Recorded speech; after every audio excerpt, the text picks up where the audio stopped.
자, 송파문고 서울형 책방 시작하겠습니다. 네, 반갑습니다. 아까 말씀드린 것처럼 이 한국 단편문학 5개 작품을 가지고 여러분들하고 같이 깊은 얘기를 나누는 그런 시간을 갖겠습니다. 첫 번째 작품 감자, 그 다음에 땡볕, 선악비, 운수 좋은 날, 빈처, 이런 5개 작품을 이렇게 준비를 했고요. 미리 이렇게 여러분들한테 이렇게 카톡으로 이렇게 말씀드렸고요.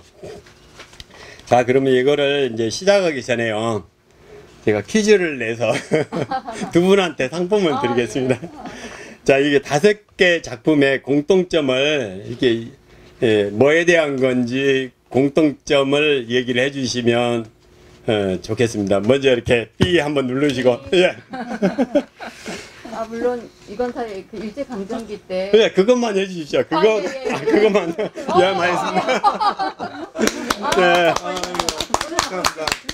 일제 강점기 때의 사건을 이렇게 지금 모았습니다. 그 다음에 또 한 가지 있어요. 이제 우리 선생님 하지 마시고요. 또 한 가지 뭘까요? 예, 예. 자기 부인에 대한 이야기, 가족에 대한 이야기. 근데 그것도 맞긴 했는데 제가 원하는 답이 아닙니다. 어떻게? 또, 예. 한심한 신랑. 아니에요. 예. 읽으셨으면 금방 아실 텐데. 부부간의 운조. 아니요, 그것도 아닙니다. 뭘까요?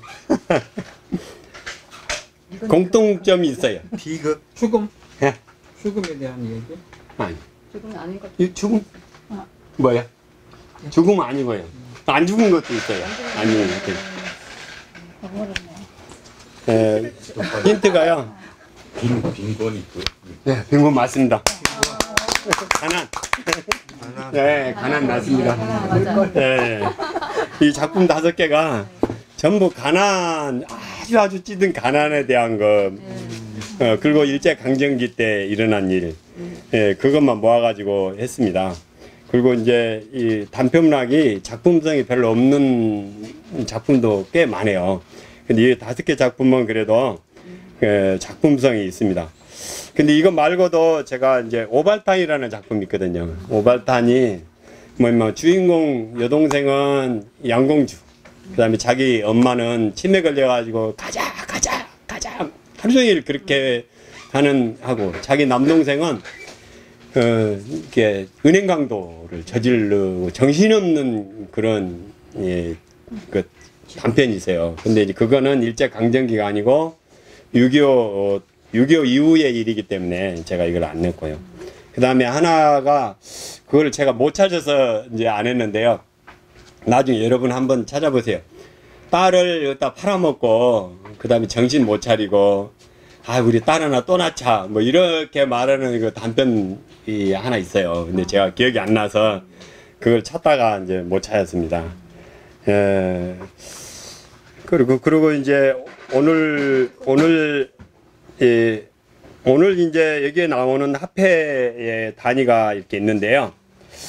제가 한 10전이 만원 정도 해당되는 거 있고, 한 10만원 정도 해당되는 거 있고, 뭐, 그래요. 이제 시대에 따라서 20년대, 30년대 이렇게 해서 하는데, 그거를 또 여러분들하고 이렇게 얘기를 나누면 좋겠고요. 오늘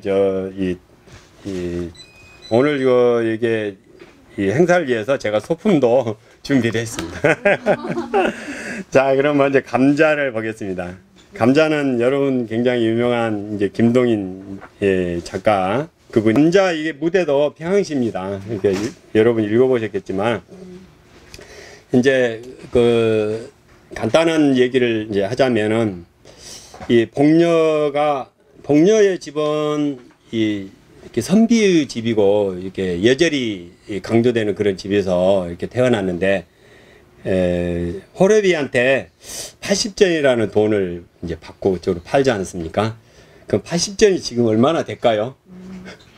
한 800은 아니고 한 8천만 원 정도 되지 않을까요? 그 정도 생각이 돼요. 그 정도 돼서 이제 이제 억지로 그쪽으로 시집을 갔는데 그 호레비 그 영감이 워낙 생활력이 없다 보니까 계속 돈을 까먹고 선조로부터 물려놓은 재산을 까먹고 결국에는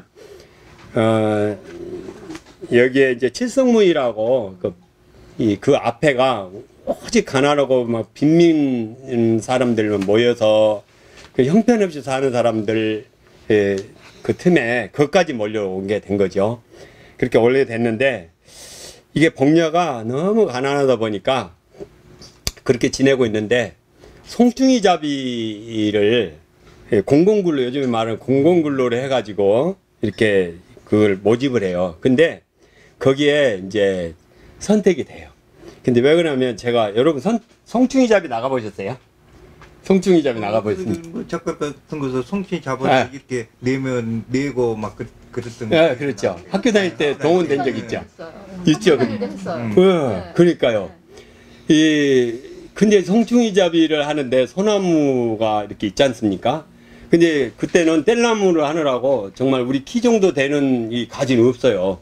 그러다 보니까 사다리를 받고 올라가서 해요. 네, 사다리를. 그래서 그때 당시에 복녀가 썼던 사다리를 제가 가지고 나왔어요. 네, 2분의 1로 축소해가지고 만들었어요. 이 사다리. 이 사다리가 지금 한 90cm 정도 되는데요.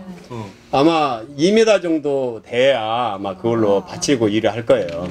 여기는 대개 한 60cm 정도 되고 위에는 한 40cm 정도 되고 이게 딱 절반 크기를 제가 만들었어요.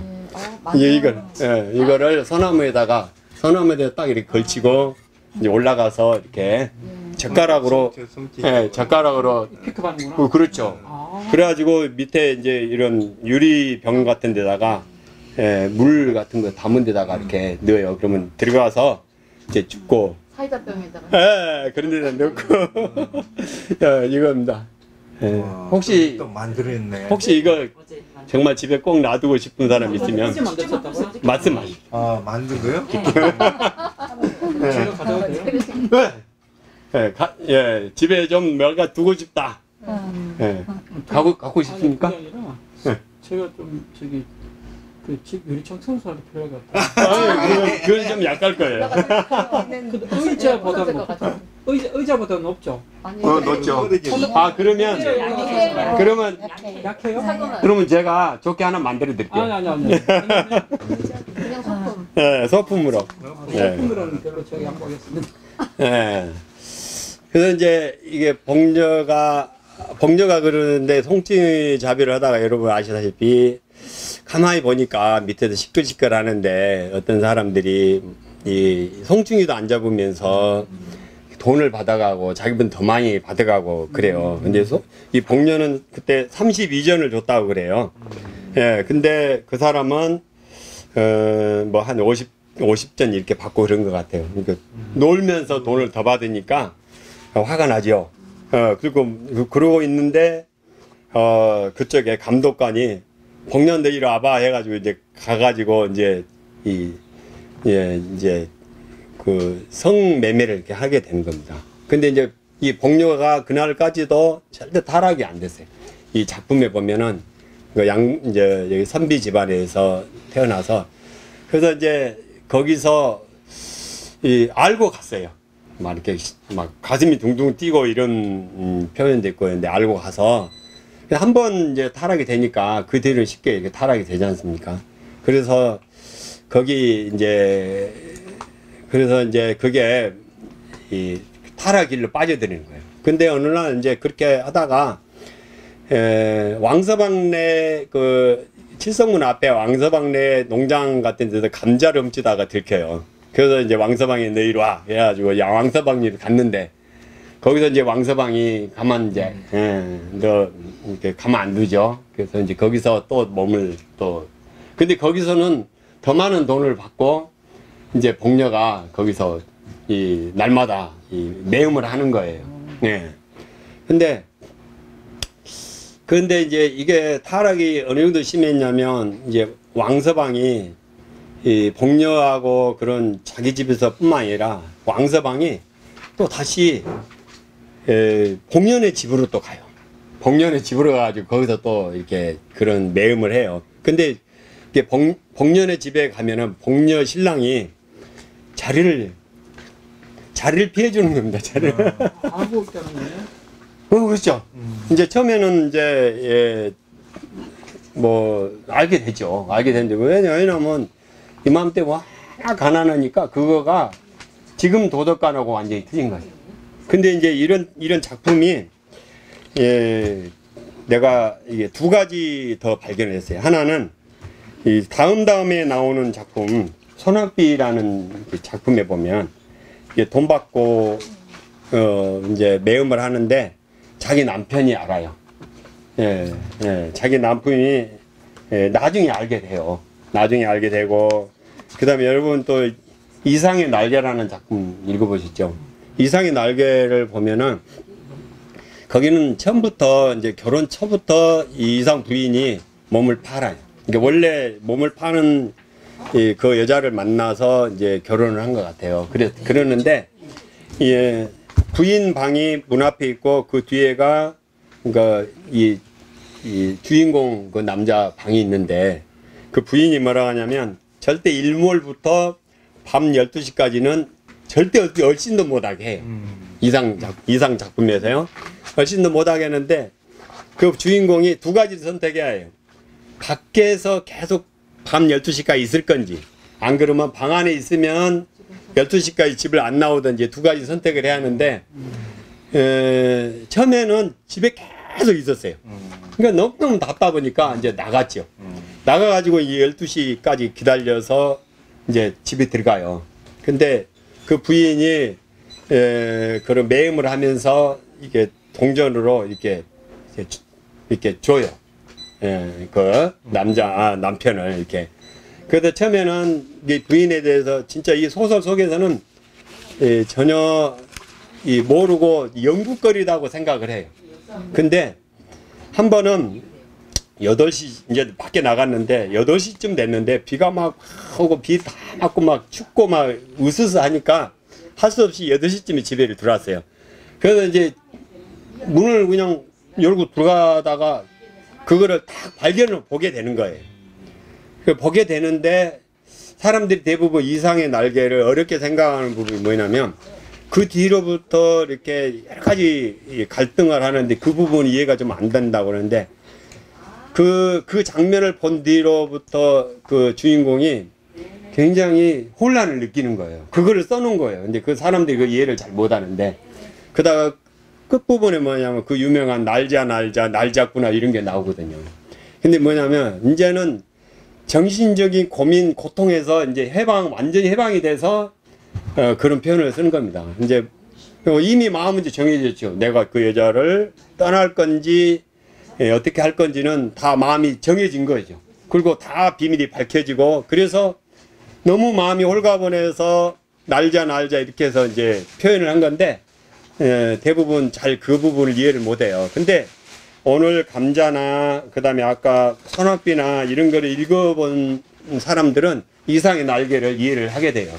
그거를 읽기 전에는 왜 그럴까? 왜 부인이 저렇게 이 문간방에서 그렇게 하도록 그런가? 뭐 이런 거 이해를 못 하는데 거기 이상의 날개에서 나온 주인공은 부인의 이 정사 장면을 문을 열고 이렇게 했는데 그 여자한테 되게 두들겨 맞아요. 너무 웃기죠, 그죠? 그리고 또 무슨 일이 일어나면은 그러면 이제 그 매음을 했던 상대 남자가 그 부인을 또 안고 들어가서 마저 매음 행위를 해요. 그런 장면이 이상의 날개 나와요. 근데 상당히 의미심장하고 그러는데 이제 오늘 이 감자의 이 복녀의 이 남편하고 그런 좀 일맥상통한 부분이 있어요. 그러니까 뭐냐면 남자가 돈 받고 부인을 매음을 용인하는 부분에 있어서는 그러니까 좀 이 세 가지 작품. 그러니까 벌써 이런 그 당시 작품이 이런 거 있다는 그런 사회에 이게 상당히 만연됐다고 이제 봐요. 근데 실제로 저는 80년대에도 이런 비슷한 거를 봤어요. 뭐냐면 부인이 결혼 안 했는데 동거를 하고 있는데 부인이 술집을 나가요. 나가는데 버젓이 돈 벌러 나간다고 그래요. 일하러 나간다고. 그러면 그러고 또 돈을 그 부인이 그 음란한 일을 해서 돈을 벌어온 거를 갖다가 자연스럽게 쓰고 살아요. 근데 이제 결혼은 안 할 거다 했는데 나중에 나이 뭐 결혼까지도 하더라고요. 실제로 막 그런데 80년도에도 그런 일이 있는데 20년대에는 실제로 진짜로 가난하면 그렇게 벌어서 부인이 벌어준 거를 어느 정도는 좀 별로 도덕적으로 이렇게 느끼지 않았던 것 같아요. 이분들이 글 쓴 분들이 오래전에 다 돌아가셔서 물어볼 수 없잖아요, 그죠? 근데 이걸 그래서 이 작가들이 이렇게 어마어마하게 도덕적으로 타락되고 나쁜 행위가 있을 수가 있느냐 한탄해가지고 쓰는 글 같아요. 예, 그런 내용도 사실 평론을 해요. 예, 그래서 감자는 이제 그렇게 됐고요. 여기 그러고서 이제 제가 그 굉장히 뭔가 의미가 있는 부분을 고르라고 제가 한번 말씀드렸잖아요. 저는 이걸 골랐어요. 제가 이 부분 제가 한번 읽을게요. 자, 밤중에 복녀의 시체는 왕서방의 집에서 남편의 집으로 옮겨졌다. 그리고 그 시체에는 세 사람이 둘러앉았다. 한 사람은 복녀의 남편, 한 사람은 왕서방, 또 한 사람은 어떤 한방의사. 왕서방은 말없이 복주머니를 꺼내어 10원짜리 지폐 석 장을 복녀의 남편에게 주었다. 한방의의 손에도 10원짜리 2장이 갔다. 이튿날 복녀는 내일로 죽었다는 한방의의 진단으로 공동묘지에 실려갔다. 이 감자라는 작품의 제일 마지막 부분이라는 뽑았어요. 여러분 어디 뽑으신 대목 있는가요? 저는 이제 80원에 팔려와서 30원으로 남은 그런 여자가 돼버렸잖아요. 아, 그래요. 그렇죠? 예, 그렇죠. 저는 그것도 의미가 크네요. 예. 그래서 저는 그 복녀가 보면서 다 이렇게 다 아는 작품이지만 제가 이제 그 김동희 문학상도 있어요. 시비도 있고 그 문학비도 있고. 근데 쭉 오늘 이번 기회 보다 보니까 이런 게 참 좋아요. 이렇게 공부를 할 수 있다는 기회를 가진다는 게 이 양반이 굉장히 좀 부잣집에서 태어났지만 호랑방탕하게 굉장히 방탕한 생활로 재산을 다 날리고 친일을 엄청 하셨더라고요. 김동인 그렇죠. 예. 나중에 그리고 아까 이제 여기 쭉 말씀을 하셨지만 일제강점기이고 가난이 주제고 또 말씀하신 대로 이제 부부와 간에 다 문제잖아요, 이게. 그리고 또 약자는 여자예요. 그 당시나 지금이나 가장 힘들면 약자가 힘든데 다 여자들이 어떤 죽음을 당하거나 병에 걸려 죽거나 뭐 정말 비참하게 다 죽잖아요. 그다음 안 죽은 사람도 있지만 근처 같은 경우는. 그래서 저는 이 같은 여자로서 지금하고 그때 여자의 신분이 굉장히 좀 달라서 그렇죠. 굉장히 안타까운 면이 있는데 그 김동인이라는 작가가 본 여자는 더 여성을 좀 비하하지 않았나. 왜냐면 아까 말씀하신 대로 이제 여자가 그 가난 때문에 매음을 하게 되고 그 말도 안 되는 윤리관이지만 이 여자가 죽게 되는 경우는 왕서방이 결혼을 하게 되잖아요. 근데 그거 때문에 이제 쫓아가죠. 그러면 이 여자가 왕서방을 만난 거는 돈으로 우리가 생각을 하는데 그렇게까지 하는 거는 돈이 아니고 더 뭐가 개입이 된 거잖아요. 사실은. 뭐 약간 질투나? 질투죠. 그래서 일종의 사랑도 좀 있었을 것 같아, 정도. 그러니까 저는 그 작가의 입장에서 복녀를 이렇게까지 했다는 거는 복녀에 대한 그거가 굉장히 그 위상이 여자가 어떻게 그런 남편이 있고 그런 일을 하는 것만으로도 상상이 안 되는데 복녀가 정말 과연 여자가 그런 여자가 있을 수 있을까? 여자를 이렇게까지 비하를 할 수가 있는가 하는 저는 그런 의문이 좀 들었어요. 정말로 복녀가 자기가 정말 부끄러운 짓을 하는 그 남자가 장가를 간다는데 목숨까지 걸 만큼 그런 행동을 과연 할 수가 있었는가. 그리고 좀 의문이 생겨서 김동민에 대해서 보다 보니까 이분이 굉장히 자기 스스로가 허랑방탕하고 성윤리나 이게 굉장히 안 좋고 그다음에 자기가 한평생 그렇게 살았어요. 그리고 이 사람이 인종차별주의도 좀 있었더라고요. 그 중국인이나 그런 그래서 정말 이분이 저는 옛날에 동인문학상을 굉장히 좋게 생각했는데 동인문학상을 과연 이게 지금 저기 이분 시비가 맨 처음에는 그 서대문 사직공원인가 거기 있다가 네. 지금 어린이대 공원에 있대요. 아, 한번 보러 가야겠네. 근데 그래서 이분의 그 경력 때문에 광복회에서 그것도 어린이대 공원에 네. 이분이 있을 곳이 아니잖아요. 네. 그래서 아마 그 QR코드를 이렇게 했대요. 딱 되면 이분의 친일 행적도 나타나요. 네. 판단을 이제 여러분들이 하라. 네. 그리고 아마 이번 시비도 그분도 옮긴다고. 예. 옮길 계획이다. 예. 그래서 그 정도의 과연 좀 이번에 보면서 김동인에 대해서 다시 한번 생각을 해보게 되고 여성 비하 이렇게까지 여사를 그렇잖아요. 그렇게 표현할 수 있을까? 예. 아무리 소설이지만. 예. 그걸 너무 비하한 건 아닌가. 그러니까. 어떻게 그것 때문에 뭐 살인까지 자기가 죽일 것까지 그거는 보통의 성정으로는 이해가 안 되는 부분이다. 좀 그래서 굉장히 유명한 소설인데 다시 한번 보겠습니다. 예. 그리고 여기 이제 책에도 보면 이제 광복 후에도 이제 이분이 살았었잖아요. 네네. 근데 끝까지 그 자기가 이렇게 친일했던 것을 정당화하는 글도 쓰고 그랬더라. 맞아요. 인정. 그것 때문에 더 많이 욕을 어쩔 수 없어 그랬다라고 하지 않고 조선말을 알리기 위해서 그랬다 하고 정당화를 하셨더라고요. 이분이. 그러니까 더 웃긴 거는 이분의 그 동인문학상을 사상계 장준하 선생님 그 사상계에서 맨 처음에 만들고 그 다음에 동서문학상으로 왔다가 지금은 조선일보에서 이거를 매년 시상을 한다고요. 그래서 정말 좀 약간 이해가 안 되는 부분. 근데 엄청 해박하시네. 아니야, 해박한 게 이번에 알아봐서. 알아봐서 알아본 거예요? 그리고 예. 그리고 이제 안 읽은 분을 위해서 뭐냐면 복녀가 그 이제 왕서방이 색시를 맞이하는데 거기에 질투가 생겨서 아까 선생님 말씀한 것처럼 낫으로 이렇게 헤아려다가 자기가 도리려 낫으로 당해요. 그래서 죽음을 당해요. 그래서 이제 이 끝부분이 이렇게 해서 결말이 끝납니다. 근데 궁금한 거는 예. 만약에 이런 설정이라는 그 감정가 새 섹시를 해하려고 하는 게 일반적이지 않나요? 아니 그 남자를 해야 되거든요. 자기를 버렸다는 거죠.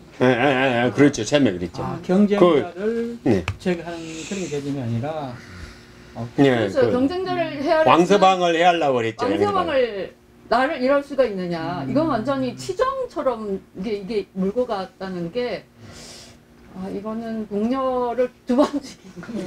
그리고 이제 그리고 좀 특이한 거는 이제 이 뒤에 이제 나오겠지만 제일 뒤에 나오겠지만 이게 복녀가 벌어다 준 돈으로 둘이 기뻐했어요 또. 복녀 남편하고 이렇게 기뻐했어. 그런 내용도 이제 나와요. 그렇죠. 예, 그런 도덕적인 게 나와요. 그래서 저기 하고요. 오늘 이제 감자는 이걸로 이 정도 하고요. 자, 땡볕. 감자하고 또 연관이 있기 때문에 땡볕은 그 다음에 하고 선악비를 하겠습니다. 선악비. 예, 선악비.